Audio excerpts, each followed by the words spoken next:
নমস্কার, আমি অরিজিৎ রায়। পূর্ব রেলের ঘোষণা অনুযায়ী আজ 10ই আগস্ট উদ্বোধন হয়ে গেল 01637 শিয়ালদহ রানাঘাট উদ্বোধনী এসি ইউমিউ লোকাল ট্রেন। ট্রেনটি আজ সকাল 12টার সময় শিয়ালদহ স্টেশনের 6 নম্বর প্ল্যাটফর্ম থেকে ফ্ল্যাগ অফ অনুষ্ঠানের মাধ্যমে তার যাত্রা শুরু করে।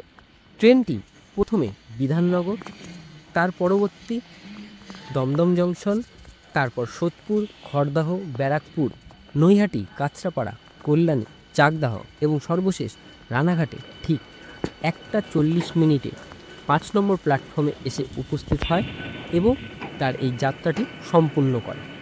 প্রবল বৃষ্টির মধ্যে দিয়ে স্বাগত জানানো হলো পূর্ব রেলের তথা পশ্চিমবঙ্গের প্রথম শিয়ালদহ রানাঘাট এসি ইউমিউ লোকাল ট্রেনকে।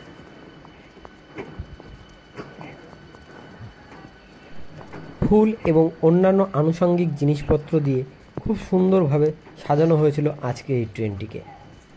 প্রবল এই বৃষ্টিকে উপেক্ষা করে প্রচুর সংখ্যক মানুষ উপস্থিত হয়েছিল এই 5 নম্বর প্ল্যাটফর্মে এবং তারাও ক্যামেরাবন্দি করছিল পূর্ব রেল তথা পশ্চিমবঙ্গের প্রথম এসি লোকাল ট্রেনকে।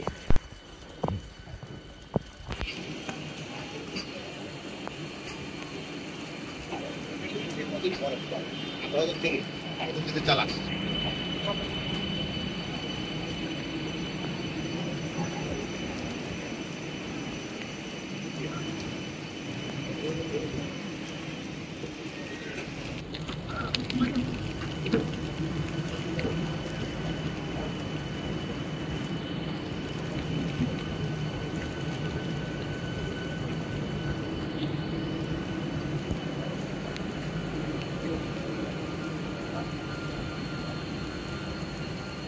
ছবি তোলো